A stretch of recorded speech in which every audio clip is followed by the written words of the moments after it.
তিস্তা নদীর তীরে অবস্থিত রংপুর বাংলাদেশের প্রাচীনতম একটি পৌর কর্পোরেশন, যা এখন একটি সিটি কর্পোরেশনে রূপান্তরিত হয়েছে। এখানে রয়েছে তাজহাট জমিদার বাড়ি, বেগম রোকেয়ার বাড়ি সহ নানান ঐতিহ্যবাহী নিদর্শন। শতরঙের কারুকার্যের শতরঞ্জি, হাড়িভাঙা আম ও নানান জাতের ধান ও আলু উৎপাদনের জন্য বিখ্যাত এই জেলা। শতবর্ষী এই নগরের অবকাঠামোগত উন্নয়নে গুরুত্বপূর্ণ ভূমিকা পালন করছেন ইঞ্জিনিয়ার মোহাম্মদ তৌহিদ ফেরদৌস।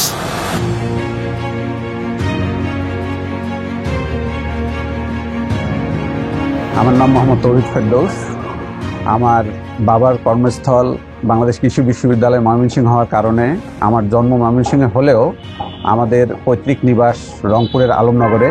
শিক্ষকের ছেলে হওয়ার কারণে প্রথম দিক থেকেই আমরা খুবই সাধারণ জীবনযাপন করতাম। রংপুরের শ্রেষ্ঠ বিদ্যাপীঠ কারমাইকেল কলেজ থেকে আমি 1996 সালে এইচএসসি পরীক্ষায় উত্তীর্ণ হই এবং এরপরে সম্মিলিত ভর্তি পরীক্ষায় প্রথম দিকে থেকে খুলনা প্রকৌশল ও প্রযুক্তি বিশ্ববিদ্যালয়ে অধ্যয়নের সুযোগ পাই এবং আমি সেখানে 2002-এর জুলাইয়ে আমি কৃতিত্বের সাথে ফার্স্ট ক্লাস 10th হয়ে সিভিল ইঞ্জিনিয়ারিং স্নাতক ডিগ্রি অর্জন করি।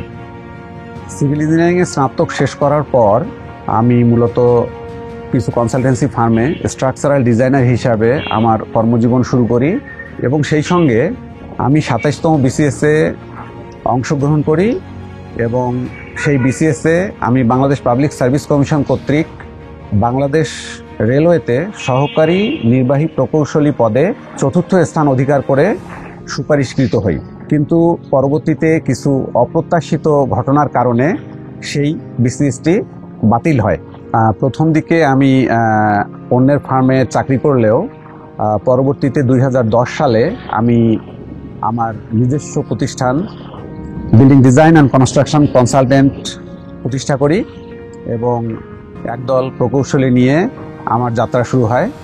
আমরা আমাদের এই ফার্মের মাধ্যমে মূলত রংপুর বিভাগের 8টি জেলা, সেই সঙ্গে রাজশাহী বিভাগের 3টি জেলা এবং সংলগ্ন এলাকায় কাঠামো নকশা, যেটা স্ট্রাকচারাল ডিজাইন আমরা বলি, সেই ডিজাইন প্রণয়ন এবং ফিল্ড লেভেলে এর বাস্তবায়ন করে আসছি।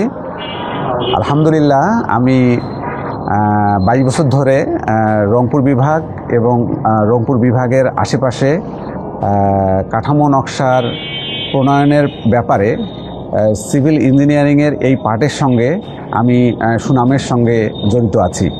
আমরা বাংলাদেশের যে অঞ্চলটাতে কাজ করি, এই অঞ্চলটি অত্যন্ত ঝুঁকিপূর্ণ ভূমিকম্প দৃষ্টিকোণ থেকে।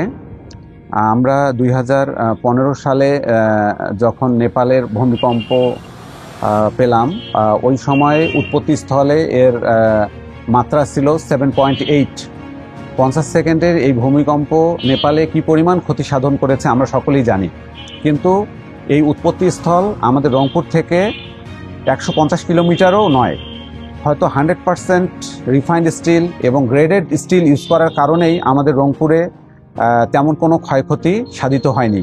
এ কারণে গ্রেডেড স্টিল কিংবা রিফাইন্ড স্টিল কনস্ট্রাকশন ক্ষেত্রে অত্যন্ত জরুরি বলে আমি মনে করি।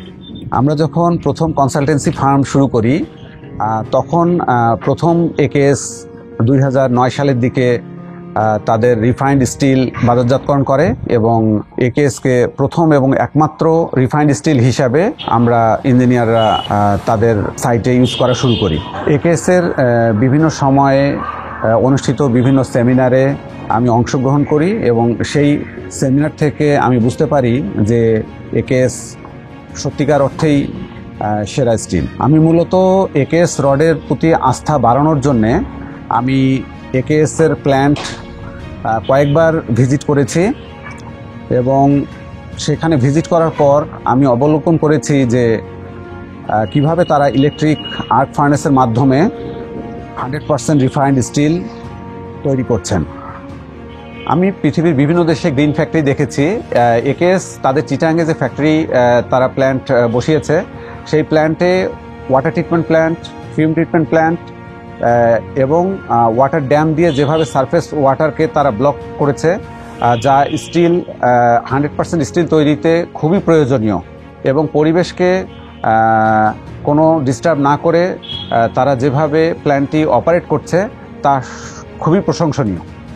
আমি 2010 সাল থেকে আবুল খায়ের স্টিলের একেএস ব্র্যান্ডের গুণগত মানের কারণে তাদের সঙ্গে জড়িত আছি এবং আমার বিভিন্ন স্থাপনায় আমরা একেএস স্টিল ব্যবহার করে আসছি, যা এখনও আমরা মনে করি যে এটি বাজারের 1 নম্বর ব্র্যান্ড। কিছু আর্থিক লাভের জন্য নিজের প্রিয়জনদেরকে বিপদে ফেলা কোনো ক্রমেই সমীচীন হবে বলে আমি মনে করি না। আবুল খায়ের স্টিল অতীতে দীর্ঘ সময় আমার সঙ্গে ছিল, বর্তমানেও আবুল খায়ের স্টিল আমার সঙ্গে আছে এবং আমি দৃঢ়ভাবে বিশ্বাস করি যে ভবিষ্যতেও আবুল খায়ের স্টিল আমার সঙ্গে থাকবে।